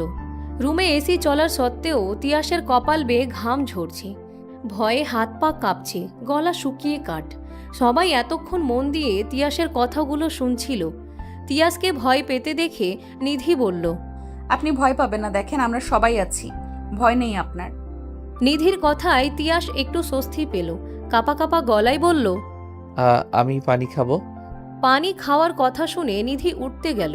তিয়াস নিধিকে আটকে বলল, তুমি যেও না, আমার কেমন জানি লাগছে, তুমি যেও না। পাশ থেকে মিহি বলল, ভাবি তুমি ভাইয়ের কাছে বসো, আমি পানি আনছি। বলেই মিহি পানি আনতে গেল।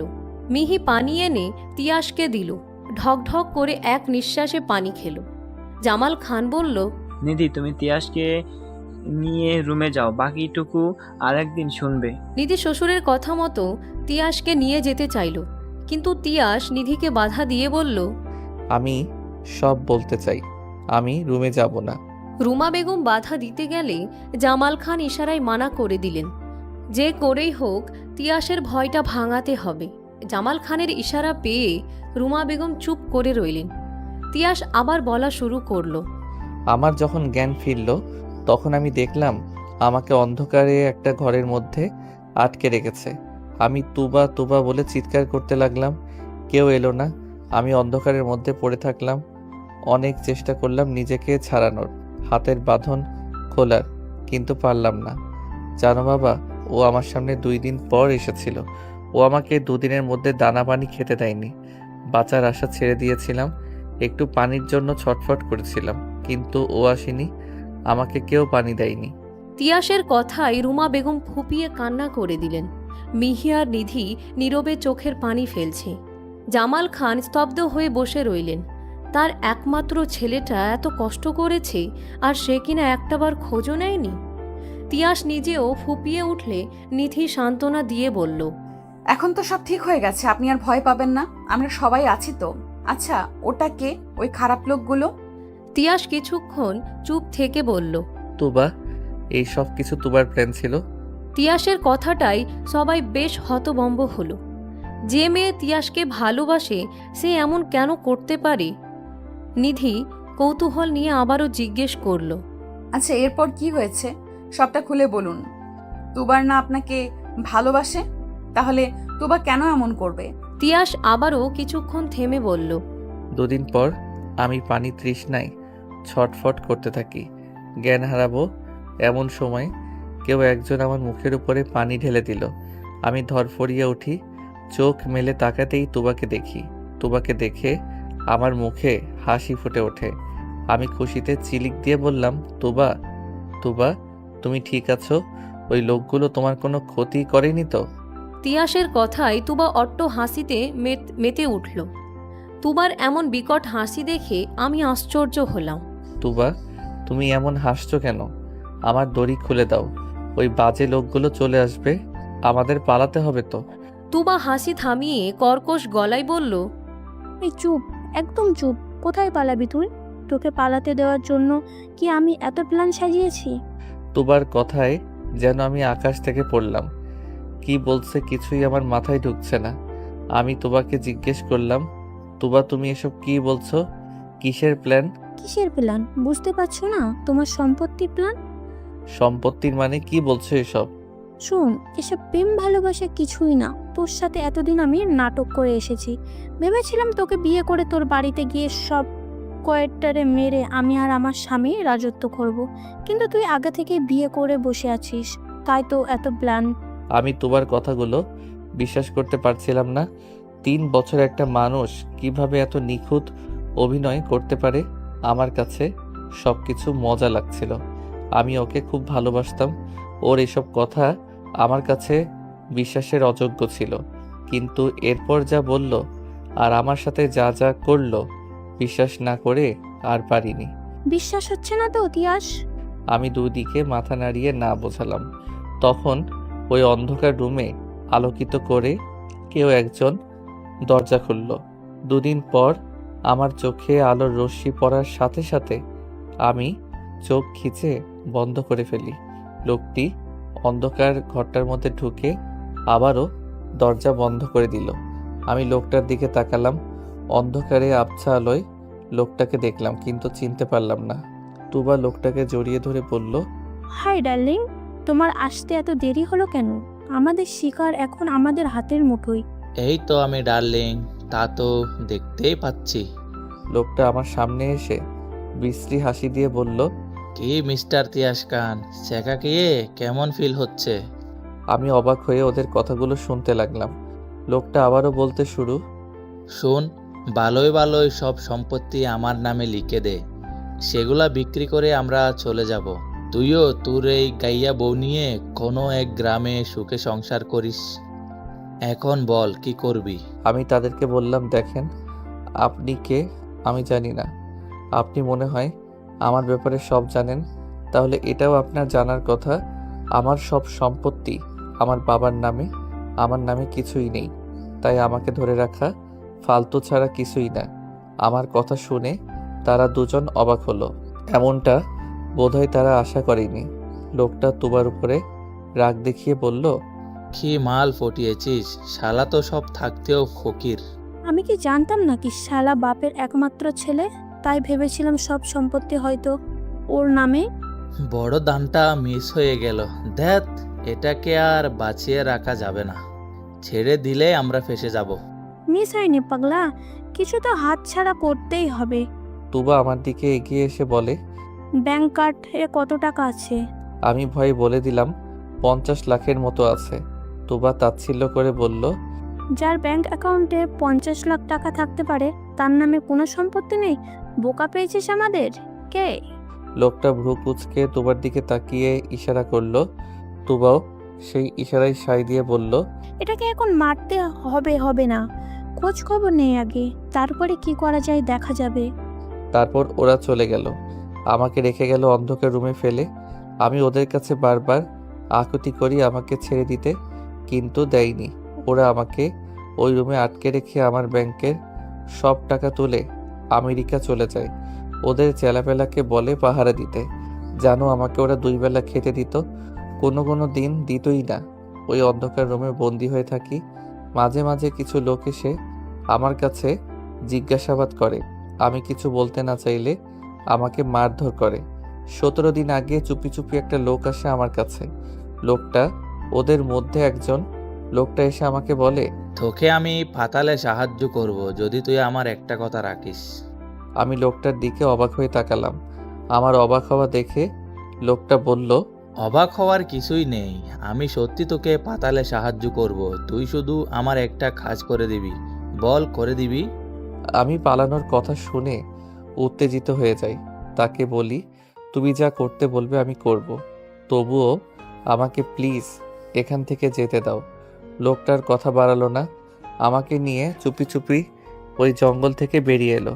সবাইকে ঘুমের ওষুধ দেওয়ার কারণে কেউ টের পেল না। জঙ্গল থেকে বেরিয়ে মেইন রোডে আসতে কেউ একজন আমার মাথায় বাড়ি মারল।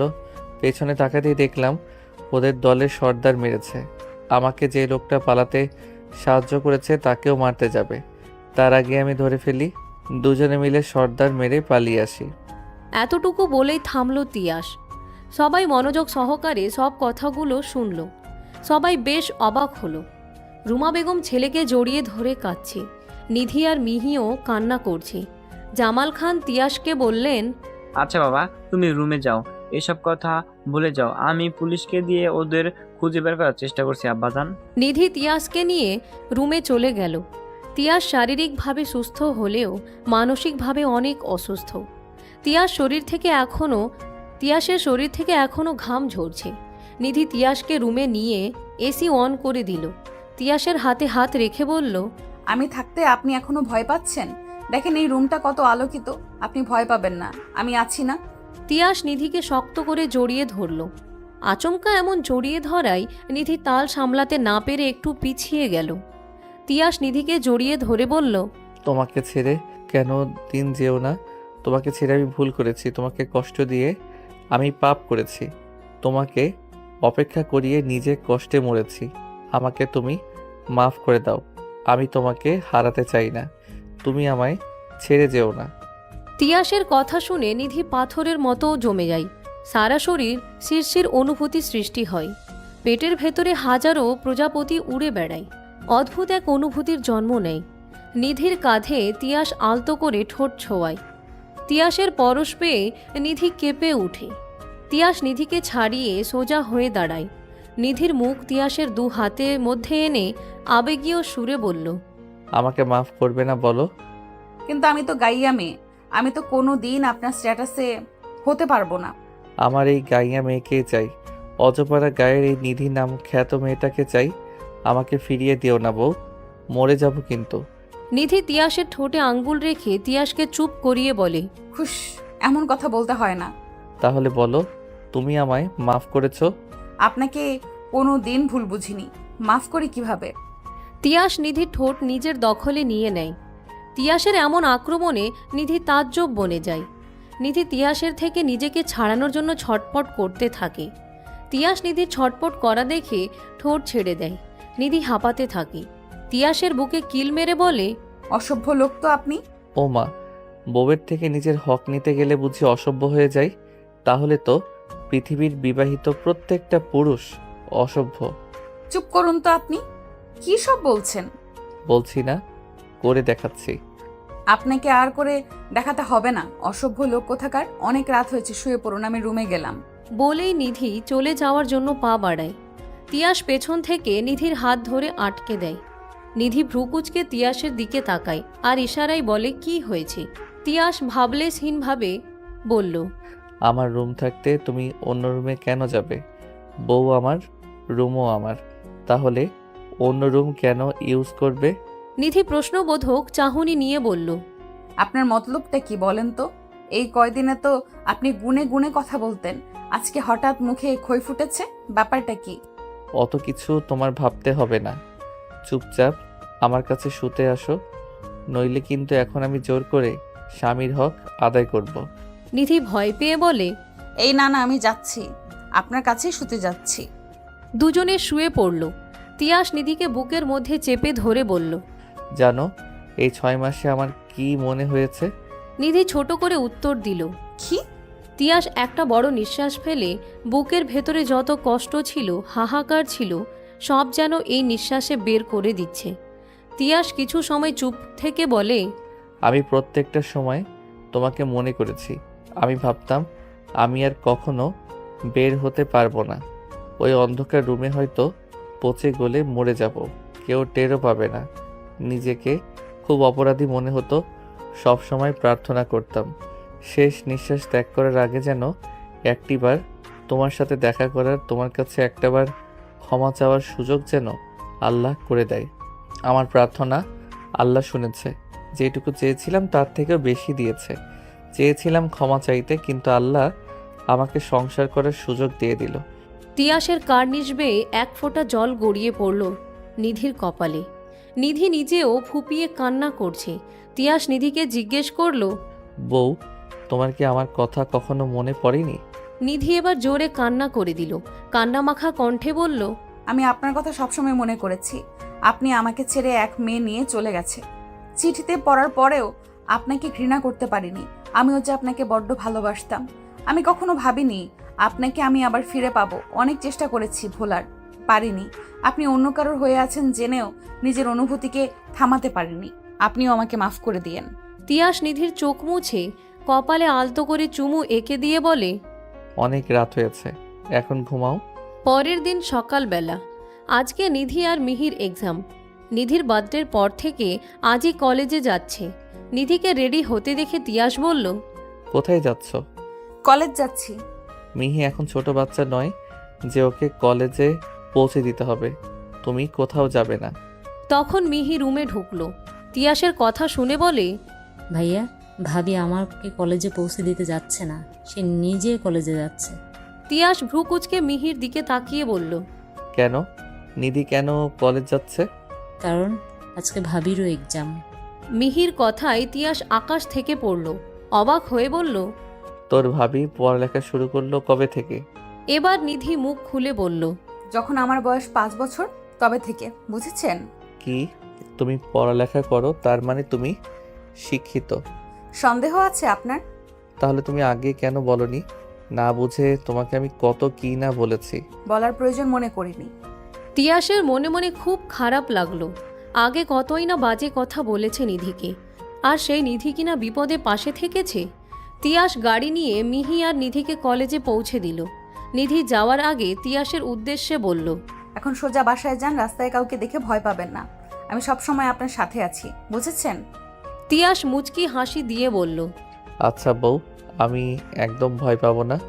নিধিও মুচকি হাসি দিয়ে চলে গেল। কলেজের ভেতরে ঢুকতেই দেখতে পেল সায়র, নিলয় আর অনি দাঁড়িয়ে আছে। নিধি সায়রকে দেখে দাঁড়িয়ে গেল। এই কয়দিনে তিয়াসকে নিয়ে ব্যস্ত থাকার কারণে সায়রের কথাটা ভুলেই গেছিল। সায়র নিজেই নিধির কাছে আসে। নিধির সামনাসামনি দাঁড়িয়ে জিজ্ঞেস করল, কেমন আছিস নিধি? নিধি আস্তে করে উত্তর দিল, হ্যাঁ ভালো, তুই কেমন আছিস? ভালো আছি। তোকে কিছু কথা বলতে চাই, এদিকটায় আসবি একবার? নিধি সায়রের এমন কথায় চমকে উঠল। সায়র কি বলতে চাই এটা হয়তো নিধি আজ করতে পেরেছে। একটু পরেই এক্সাম। এখন যদি সায়রকে আমি রিজেক্ট করি তাহলে ওর এক্সামের ওপরে প্রভাব ফেলবে। নিধি ইচ্ছে করেই বলল, পরে শুনবো তোর কথা, এখন চল হলে যাই, এক্সাম শুরু হয়ে যাবে। সায়র নিধির ব্যবহার কেমন আজব লাগলো, তবুও কিছু বলল না। নিধির তালে তাল মিলিয়ে হলের উদ্দেশ্যে চলে গেল। সাথে অনি, নিলয় আর মিহিও গেল। দুপুর 2টার দিকে নিধিদের এক্সাম শেষ হলো। সায়র নিধিকে ডাকলো আলাদা কথা বলার জন্য, কিন্তু নিধি বাহানা বানিয়ে চলে গেল। নিধি ভাবল সায়রের থেকে অন্তত এক্সাম শেষ না হওয়ার আগে ওই বিষয় নিয়ে কথা বলবে না। নিধি বাহানা খুঁজতে লাগলো, বাহানা বানিয়ে বলল, আমি পরে শুনবো, ভালো লাগছে না। সায়র, মিহি নিধিকে বলে, ভাবি চলো না শপিংয়ে যাই, আমার কিছু জিনিস কিনতে হবে। মিহির কথায় নিধি বিরক্ত বোধ করে। বিরক্ত নিয়ে বলল, না গো মিহি, আমি যাব না। তুমি অনিকে সাথে করে নিয়ে যাও, আমি বাসায় যাব। কেন কেন? কাহিনী কি ভাবি? মনে হচ্ছে আমার ভাইকে চোখে হারাচ্ছ। মিহির কথায় নিধি বেশ লজ্জা পেল। মিহির হাতে হালকা চাপড় মেরে বলল, উফ মিহি, মজা করো না তো, যাও তুমি, আমি বাসায় গেলাম। নিধি সবার থেকে বিদায় নিয়ে চলে গেল। নিধি কলেজ গেট পার হয়ে অবাক হয়ে যায়। তিয়াসকে দেখে তাজ্জব বনে গেল। তিয়াস সকালে যেখানে দাঁড়িয়েছিল এখনও সেখানেই দাঁড়িয়ে আছে। তিয়াস নিধিকে দেখে হাত ইশারা করে ডাকলো। নিধি তিয়াসের কাছে গেল। নিধি বলল, কখন এসেছেন, নাকি বাসায় যাননি? বাসায় যাইনি, তোমাদের জন্য অপেক্ষা করছিলাম। পাগল নাকি আপনি? সেই সকাল থেকে দুপুর পর্যন্ত অপেক্ষা করেছিলে। পাগল ছাগল যা বলার বলো, তাতে আমার কিচ্ছু আসে যায় না। তিয়াস মিহিকে না দেখতে পেয়ে বলল, মিহি কোথায়? ওর কিছু জিনিস কিনবে, তাই শপিং মলে গেছে। ও আচ্ছা, চলো আমরা যাই তাহলে। চলেন। তিয়াস আর নিধি বাসার উদ্দেশ্যে রওনা দিল। কিছু সময় পর নিধি খেয়াল করলো তারা যে রাস্তা দিয়ে যাচ্ছে ওটা বাসার রাস্তা না। নিধি তিয়াসকে জিজ্ঞেস করলো, আমরা কোথায় যাচ্ছি? এটা তো বাসার রাস্তা না, নাকি আপনি রাস্তা ভুলে গেছেন? বলিনি বউ, এটা বাসার রাস্তা না। আমিও জানি আমরা ঘুরতে যাচ্ছি। নিধি বলল, কোথায়? গেলেই দেখতে পারবে। নিধি আর কোনো কথা বলল না। প্রায় 1 ঘন্টা পরে একটা শুনশান রাস্তায় এসে দাঁড়ালো। আশেপাশে তেমন মানুষ নেই। পাশেই নদী। তিয়াস গাড়ি থেকে নামলো। নিধিও নামলো। একটা মনোমুগ্ধকর পরিবেশ, চারিদিকে শুনশান নীরবতা। মাঝে মাঝে নদীর বুকে আসা ঢেউ এসে তীরে বাড়ি খাচ্ছে। হিমশীতল বাতাস এসে তাদের শরীর ছুঁয়ে দিচ্ছে। তিয়াস নদীর কূলে দাঁড়িয়ে 2 হাত মেলে দিল প্রকৃতিকে উপভোগ করার জন্য। পেছন থেকে নিধি গিয়ে জড়িয়ে ধরল আর বলল, হঠাৎ এমন জায়গায় আসলেন যে? তিয়াস নিধির দিকে ফিরল, তারপর বলল, একটা কাজে আসছি। নিধি অবাক হলো, এমন শুনশান জায়গায় কি কাজ থাকতে পারে? নিধি কৌতূহল নিয়ে প্রশ্ন করল, কি কাজ? চলো আমার সাথে। তিয়াস হাঁটতে লাগলো। নিধিও পিছু পিছু হাঁটতে লাগলো। তিয়াস নদীর পাশে একটা গাছের নিচে এসে দাঁড়ালো। তিয়াস গাছের নিচে মাটি খুঁড়তে লাগলো। তিয়াসের এমন কাজে নিধি ভড়কে গেল। উত্তেজিত হয়ে প্রশ্ন করল, এ কি করছেন আপনি? পাগল হলেন নাকি? তিয়াস কোনো কথা বলল না। সে মাটি খুঁড়তে থাকলো। নিধি চুপচাপ তিয়াসের কাণ্ড দেখতে লাগলো। কিছু সময় মাটি খোঁড়ার পর মাটির নিচ থেকে একটা বাক্স পেল। নিধি অবাক হয়ে জিজ্ঞেস করলো, এটা কি? আর এটাতে কি আছে? তিয়াস বলতে শুরু করলো, আমাকে যে লোকটা ওখান থেকে পালাতে সাহায্য করেছিল ওই লোকটা আমাকে বলেছে এই বাক্সটা তার ছেলের কাছে পৌঁছে দিতে। নিধি অবাক হয়ে বলে, ওই লোকটা এখন কোথায়? সেই দিতে গেল না কেন? আর আপনাকে কে বলল এটা এখানে আছে? লোকটা এখন জেলে। আর আজকে তোমাদের কলেজ পৌঁছে দিয়ে আমি গেছিলাম জেলে। উনি আমাকে ওই দিন রাতে বলেছিল সে আত্মসমর্পণ করবে, বাজে কাজ আর করবে না। আমাকে বাড়ির সামনে পৌঁছে দিয়ে উনি পুলিশদের কাছে গিয়ে আত্মসমর্পণ করে। আর যাওয়া আগে আমাকে বলে জেলে যেন ওনার সাথে দেখা করি। আজকে যাওয়ার পর উনি আমাকে এখানে ঠিকানা দিয়ে বলে এখানে একটা বাক্স আছে, সেটা তার ছেলেকে যেন দিয়ে দেই। নিধি অবাক হয়ে সব কথাগুলো শুনছিল। তারপর বলল, ছেলেটাকে আপনি চেনেন কিভাবে? উনি বলেছেন এই বাক্সের মধ্যে তার ছেলের ছবি আছে। তার আশ্চর্য ব্যাপার হচ্ছে ছেলেটা তোমাদের কলেজেই পড়ে। নিধি বেশ অবাক হয়, মনে মনে ভাবে কে হতে পারে। ও, তাহলে তো খুঁজে বের করতে সহজ হবে। আচ্ছা, বক্সটা খুলেন তো দেখি, ছবি দেখে আমি চিনতে পারি কিনা। তিয়াস নিধির কথায় বাক্সটা খুলল। ভেতরে যা যা আছে সব বের করলো। একটা জমির কাগজ, কিছু গয়না, ছেলেটার ছবি আর একটা চিঠি। নিধি ছবিটা হাতে নিয়ে আঁতকে উঠল। নিধির এমন আঁতকে উঠা দেখে তিয়াস ঘাবড়ে গেল। কি হয়েছে নিধি, তুমি চিনো একে? খুব ভালো করে চিনি, ও আমার বন্ধু সায়র। তিয়াস অনেকটা অবাক হলো। শেষমেশ লোকটার ছেলে নিধির বন্ধু হবে এটা ধারণার বাহিরে ছিল। তিয়াস বলল, তাহলে চলো ওকে এগুলো পৌঁছে দিয়ে আসি, তারপর বাসায় যাব। নিধি তিয়াসকে আটকে দিয়ে বলল, না, এখন না। তাহলে কখন? তিয়াসকে নিধি সব খুলে বলল, সায়রের নূপুর আর চিঠি দেওয়ার কথা। নিধির কথা শুনে তিয়াস তাজ্জব বনে গেল। অবাকের উপরে অবাক হচ্ছে। তিয়াস অদ্ভুতভাবে বলল, নিধি, কি অদ্ভুত বিষয় তাই না? আমাকে একটা লোক বাঁচালো, তার ছেলে তোমার বন্ধু হলো, সেই বন্ধু আবার তোমাকে ভালোবাসলো, আর তুমি আমার বউ। কি গোলমেলে ব্যাপার তাই না? আসলেই অদ্ভুত। কেটে গেছে আরও 1 মাস। এই 1 মাসে বদলে গেছে অনেক কিছু। তিয়াস মানসিকভাবে এখন পুরোপুরি সুস্থ। এখন সে অফিসে যায়। নিধি আর তিয়াস দুজনের মধ্যে এখন আর 5টা স্বামী স্ত্রীর মতো থাকে। নিধি এই 1 মাসে একবারের জন্য সায়রের সাথে কথা বলেনি। সায়রও আর কথা বলার চেষ্টা করেনি। আজকে নিধির এক্সাম শেষ।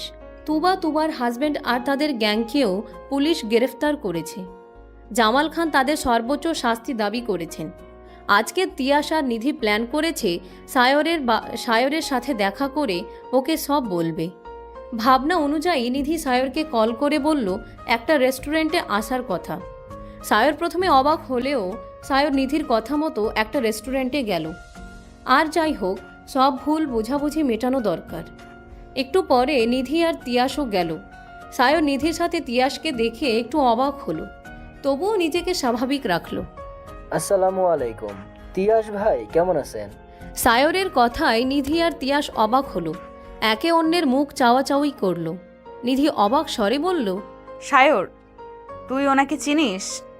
চিনব না কেন, এক বান্ধবীর ভাই। আরেক বান্ধবীর হাজবেন্ড, না চিনে উপায় আছে? মিহির কাছ থেকে সব শুনেছি। ওয়ালাইকুম আসসালাম, ভালো আছি। তুমি কেমন আছো? জি আলহামদুলিল্লাহ। নিধি কথার মাঝে সেই নূপুর আর চিঠিটা সায়রের সামনে রাখল। সায়র চিঠি আর নূপুর দেখে লজ্জা পেল। তারপর বলল, আসলে কি করে যে বলি, এগুলো তোর জন্য না নিধি, মিস্টেক হয়েছে। মিস্টেক হয়েছে মানে? কথা ঘুরাস না সায়র। সায়র আমতা আমতা করে বলে, আরে কথা ঘোরাচ্ছি না, আসলে এগুলো মিহির জন্য ছিল। আমি ওকেই ভালোবাসি। তোদের দুজনের জন্য আমি গিফট কিনেছিলাম, তোর জন্য ঘড়ি আর মিহির জন্য নূপুর। কিন্তু র্যাপিং পেপার এক হওয়ার কারণে কোনটা কার আমি বুঝতে পারিনি। তাহলে তুই যে বলেছিলি আলাদা করে দেখতে? সায়র এবার মাথা নিচু করে নেয়। অপরাধী কণ্ঠে বলে, আলাদা করে দেখতে বলছিলাম কারণ আমার দেওয়া ঘড়িটা অতটা দামি ছিল না, তাই লজ্জায় কারো সামনে দেখতে না করেছিলাম। এত এত বড় লোক মানুষ সবাই এত দামি গিফট এর মধ্যে নিজেকে খুব ছোট লাগছিল তাই। গিফট দামি হোক বা কম দামি, গিফট সবসময় মূল্যবান হয়, টাকায় কখনো মাপা যায় না। সায়র মাথা নিচু করে রাখলো। তখনই মিহি আসলো। মিহিকে দেখে তিয়াস আর নিধি অনেক অবাক হলো। তিয়াস মিহিকে দেখে বলল, তুই এখানে কেন মিহি? মিহি নিজেও তার ভাই ভাবিকে দেখে অবাক হলো। মিহি আমতা আমতা শুরু করলো, কিছু বলতে পারলো না। মিহির আমতা আমতা দেখে সায়র বলল, আসলে ভাইয়া, ওকে আমি ডেকেছি দেখা করার জন্য, আমরা একে অপরকে ভালোবাসি। সায়রের এমন কথায় মিহি চমকে উঠল। ভাইয়ার সামনে ভালোবাসার কথা বলছে। ভাইয়া তো জীবনেও মানবে না, উল্টো এখানে সিন ক্রিয়েট করবে। মিহির ভাবতেই গলা শুকিয়ে গেল, ভয়ে কাঁপাকাঁপি শুরু করে দিল। মিহির ভাবনাকে ভুল প্রমাণ করে তিয়াস বলল, খুব ভালো কথা, আমার বোন ভালো মানুষকে চয়েস করেছে, ওর চয়েস কখনো ভুল হতে পারে না। তিয়াসের কথায় ওরা চমকে উঠল। সবাই ভেবেছিল তিয়াস হয়তো সিন ক্রিয়েট করবে, কিন্তু না, উল্টো আরও খুশি হলো। সবার অবাক হওয়া দেখে তিয়াস বলল, এত অবাক হওয়ার কিছুই নেই। আমি সায়রের ব্যাপারে অনেক খোঁজখবর নিয়েছি এই 1 মাসে, ওকে আমার খুব পছন্দ হয়েছে। সায়র অবাক হয়ে প্রশ্ন করে, আমার খোঁজ খবর নিয়েছেন মানে? তিয়াস এবার সেই বাক্সটা বের করলো। সায়রের উদ্দেশ্য তিয়াসকে বলল, তোমার বাবা কোথায় সায়র? বাবার কথা শুনতেই সায়র চমকে উঠল। চোখের কোণে পানি জমল, তবে সেটা সবার অগোচরে আড়াল করে নিল। জানি না, উনি হঠাৎ হঠাৎ কোথাও উধাও হয়ে যায়, গত 2 মাস যাবৎ কোনো খবর নেই। আপনি হঠাৎ আমার বাবার কথা কেন জিজ্ঞেস করছেন? আমি ছেলে হয়ে বুঝতে পারিনি বাবা, আমিও ছেলে হয়ে ব্যর্থ। তিয়াস সায়রকে সান্ত্বনা দিয়ে বলল, সায়র, তুমি এভাবে ভেঙে পড়ো না। আমি যতটা সম্ভব আমার সাধ্যমতো চেষ্টা করব আঙ্কেলকে ছাড়ানোর। উনি মাত্র 1 বছরই এই খারাপ কাজে যুক্ত হয়েছেন, ওনার শাস্তি কম হবে, তুমি চিন্তা করো না। সায়র কোনো কথা বলল না, অঝরে কাঁদতে থাকলো। তার চোখের পানি আজ বাঁধ মানছে না। নিধি তিয়াসকে বলল, আমাদের যাওয়া উচিত, সায়রকে নিজেকে সামলানোর জন্য একা থাকতে দাও। মিহির দিকে তাকিয়ে বলল, মিহি, তুমি সায়রের কাছে থাকো। মিহি সাই জানালো। তিয়াস আর নিধি ওদেরকে একা রেখে চলে গেল। কিছুদিন পর সায়রের বাবা জেল থেকে ছাড়া পেয়েছেন। ছাড়াতে যদিও অনেক ঝামেলা পোহাতে হয়েছে তিয়াসকে। তুবা আর তার হাজব্যান্ডের গ্যাং সহ সবাইকে কঠিন শাস্তি দেওয়া হয়েছে। নিধি বিকালবেলা মিনুকে কোলে নিয়ে বসেছিল বেলকুনিতে। পাশে মিহি বসে, তারা গল্প করছে। হঠাৎ করেই নিধি গা গুলিয়ে ওঠে। নিধি ছুটে ওয়াশরুমে যায়। মিহি বুঝে উঠতে পারে না নিধির এমন আচরণে। মিহিও নিধির পেছন পেছন এসে বলে, কি হয়েছে তোমার? বুঝতে পারছি না মিহি, হঠাৎ করেই বমি আসলো, মনে হয় গ্যাস্ট্রিকের প্রবলেম। ও আচ্ছা, দাঁড়াও, আমি ভাইয়াকে কল করে আসি, হসপিটালে যেতে হবে তো। আরে না না, তোমার ভাইকে কল দিও না, টেনশন করবে, এটা এমনিই ঠিক হয়ে যাবে। তুমি বমি করছো এটা যদি ভাইয়াকে না বলি তাহলে বাড়ি এসে আমাদের কাউকে ছেড়ে কথা বলবে না তোমার জামাই, তাই চুপ থাকো, আমি কল করে আসছি। নিধি আর কোনো কথা বলল না। ভাই বোন দুজনেই ঘাড় তেরা, যা বলবে তা করে ছাড়বে। আধ ঘন্টা পর তিয়াস হুড়মুড় করে বাড়িতে প্রবেশ করে। ছুটে আসে নিধির কাছে। নিধির কাছে এসে উত্তেজিত কণ্ঠে বলল, কি হয়েছে বউ? শরীর খারাপ লাগছে? দেখি কোথায় খারাপ লাগছে, ডক্টর ডাকবো? আরে আপনি এই সময় বাসায় এত উত্তেজিত হবেন না, জাস্ট একবার বমি হয়েছে, মনে হয় গ্যাস্ট্রিকের প্রবলেম। ওঠো, আমার সাথে এখনই হসপিটালে যাবে। পাগল হয়েছেন? সামান্য এইটুকুর কারণে হসপিটালে যাব? এটা তোমার কাছে সামান্য বিষয়, আমার জন্য না। নিধি তিয়াসের কথার পিঠে আর কিছু বলতে পারল না। তার আগেই মাথাটা কেমন ঘুরে উঠল। নিধি মাথা ঘুরে তিয়াসের বুকের উপরে ঢলে পড়ল। নিধি পড়ে যাওয়ায় তিয়াস ঘাবড়ে গেল। নিধিকে বিছানায় শুইয়ে দিয়ে রুমা বেগম আর মিহিকে ডাকল। তারপর ডক্টরকে কল করল। কিছু সময় পর ডক্টর এসে নিধিকে চেক আপ করে বলল, কংগ্রাচুলেশন মিস্টার খান, আপনার ওয়াইফ মা হতে চলেছে। কথাটা কানে যেতেই সবাই খুশিতে আত্মহারা হয়ে যায়। তিয়াস স্তম্ভ হয়ে দাঁড়িয়ে রইল, খুশিতে পাথরের মতো জমে গেছেন। ডক্টর কিছু ওষুধ লিখে দিয়ে চলে যান। রুমা বেগম নিধির মাথায় হাত বুলিয়ে দিয়ে বললেন, নিধিমা, এখন কেমন লাগছে? শরীর ভালো লাগছে? জি মা, আমি ভালো আছি। রুমা বেগম নিধিকে রেস্ট নিতে বলে কিচেনে চলে গেলেন নিধির জন্য ফল আনতে। রুমা বেগমের সাথে মিহিও চলে গেল। তিয়াস নিধির পাশে এসে বসে। নিধির পেটে হাত রেখে বলে, এখানে আমাদের অস্তিত্ব আছে বউ। খুশিতে তিয়াসের চোখ বেয়ে জল গড়িয়ে পড়ল। নিধি তিয়াসের পানি মুছে দিয়ে বলল, এটা খুশির সংবাদ, কাঁদছেন কেন? তিয়াস নিধিকে জড়িয়ে ধরে বলল, এটা খুশির কান্না বউ। তুমি আমার জীবনের বেস্ট গিফটটা দিয়েছো।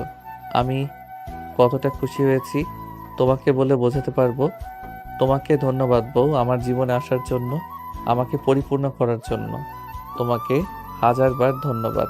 নিধি মুচকি হাসি দিয়ে বলল, আপনাকেও ধন্যবাদ অজপাড়া গায়ে খ্যাত মেয়েকে মেনে নেওয়ার জন্য, তাকে ভালোবেসে আগলে রাখার জন্য। আমি যেমন আপনার জীবন পরিপূর্ণ করেছি, ঠিক তেমনি আপনিও আমার জীবন পরিপূর্ণ করেছেন, তাই আপনাকেও লক্ষ গুণ ধন্যবাদ। ভালোবাসা সুন্দর, ভালোবাসা দেখতেও সুন্দর, ভালোবাসাতেও সুন্দর, কারো ভালোবাসা হওয়াও সুন্দর। অবশেষে একটা কথা, ভালোবাসা সুন্দর।